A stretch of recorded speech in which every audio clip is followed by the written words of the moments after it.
Picture America right after World War II.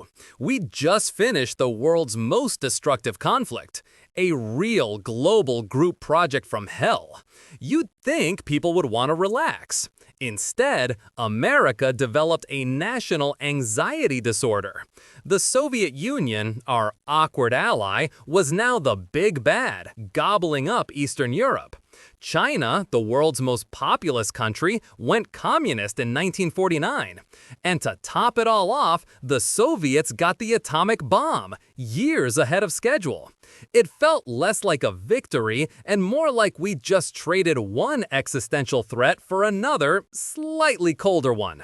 So, the country was looking for a simple answer to a complicated question. Who can we blame? Because personal accountability is hard, but finding a scapegoat is a national pastime. Enter Joseph McCarthy, a junior senator from Wisconsin.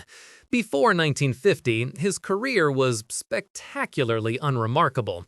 He was mostly known for being voted the worst U.S. senator in a poll of Washington correspondents.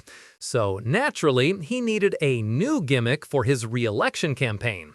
On February 9, 1950, in Wheeling, West Virginia, he gave a speech. He held up a piece of paper and declared he had a list of 205 known communists currently working in the State Department. It was a bombshell. The number, of course, was pure fiction. A few days later, it became 57. Then it changed again. The number was less important than the accusation itself. He wasn't a statesman, he was a political entrepreneur who had just found his killer app, fear. Everyone, understandably, wanted to see this list. McCarthy's response was a masterclass in deflection.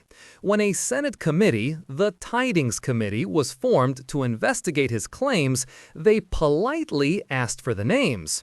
McCarthy refused. He claimed it was a security risk. He blustered, he accused the committee of being soft on communism. He basically did everything except provide a single shred of evidence. The committee's final report called his charges a fraud and a hoax. McCarthy's response? He branded Senator Tidings a traitor. It worked beautifully. It turns out if you yell "communist" loud enough, people stop asking for boring things like facts or proof. This set the template for the next 4 years. Make a wild accusation, and when challenged, just make an even wilder one. While McCarthy was busy in the Senate, the House of Representatives had its own drama club, the House Un-American Activities Committee, or HUAC. These guys had been around since the 30s, but in the post-war climate, they found their true calling, harassing Hollywood. In 1947, they subpoenaed writers, directors, and actors to testify. The star question was, are you now or have you ever been a member of the Communist Party? 10 of them, later known as the Hollywood 10, refused to answer, citing the First Amendment. A noble but ultimately career-ending decision. They were blacklisted, meaning no major studio would hire them. It was a brilliant system. Force people to name names, turning friends into informants, or watch their livelihoods disappear. All under the guise of protecting America from, I don't know, mailmen? McCarthy wasn't working alone. His right-hand man, his chief counsel, was a young, ambitious, and utterly ruthless lawyer named Roy Cohn. If McCarthy was the blunt instrument, Cohn was the scalpel. He was the legal brains, the master of procedural tricks and vicious cross-examinations. Cohn was instrumental in expanding the witch hunt beyond just communism. He helped spearhead the Lavender Scare, a purge of gay men and women from government service. The thinking was that their sexuality made them susceptible to blackmail by Soviet agents, a theory that conveniently ignored the fact that being a secret communist was also pretty blackmail-worthy. The historical irony here is almost too perfect. Roy Cohn, a deeply closeted gay man, built his career by ruining the lives of other gay people.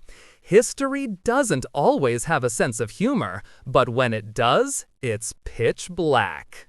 This wasn't just a Washington, D.C. problem. The fear dripped down into every corner of American life.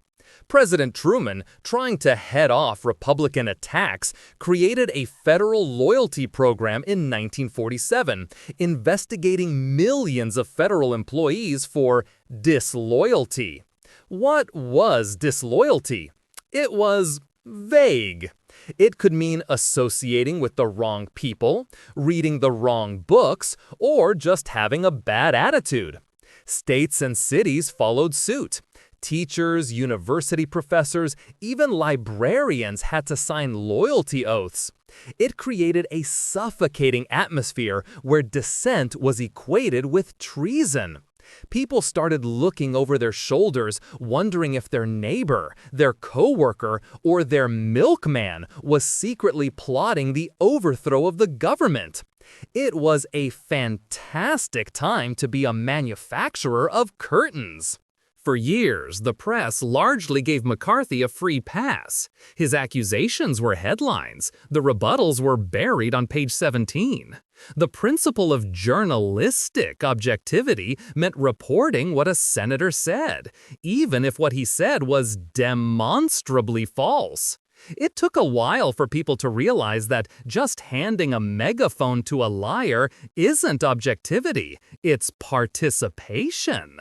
The tide began to turn with journalists like Edward R. Murrow. On his show See It Now, Murrow used McCarthy's own words, his own contradictory statements and bullying tactics to expose him. He didn't just call McCarthy a liar, he showed the audience, letting them connect the dots themselves. Murrow ended his broadcast by saying, "We must not confuse dissent with disloyalty." It was a revolutionary concept for the time. A demagogue's greatest weakness is hubris. McCarthy, flying high on 4 years of unchecked power, finally made a fatal mistake. He decided to take on the United States Army. He claimed the Army was harboring communists, specifically at a base in New Jersey. This led to the televised Army McCarthy hearings in 1954. For 36 days, America watched. And what they saw wasn't a brave patriot, but a belligerent, sloppy, and often cruel bully. The final nail in the coffin came from the Army's chief counsel, Joseph Welch. After McCarthy smeared a young lawyer in Welch's firm, Welch had had enough. He looked at McCarthy and delivered the killer blow. "Have you no sense of decency, sir? At long last, have you left no sense of decency?" The gallery erupted in applause. You could practically hear the air go out of McCarthy's career. It was over. In December 1954, the Senate finally got its nerve back and voted to censure McCarthy for conduct unbecoming of a senator. It was the political equivalent of being sent to your room. His colleagues shunned him, the press ignored him, and his power vanished overnight. He died 3 years later, a broken and marginalized figure. But the ism he created didn't die with him. Thousands of people lost their jobs. Hundreds were jailed. Lives were irrevocably shattered. Not by a vast communist conspiracy, but by a domestic one built on rumor, innuendo, and political opportunism. The damage to America's psyche and its commitment to free expression was immense.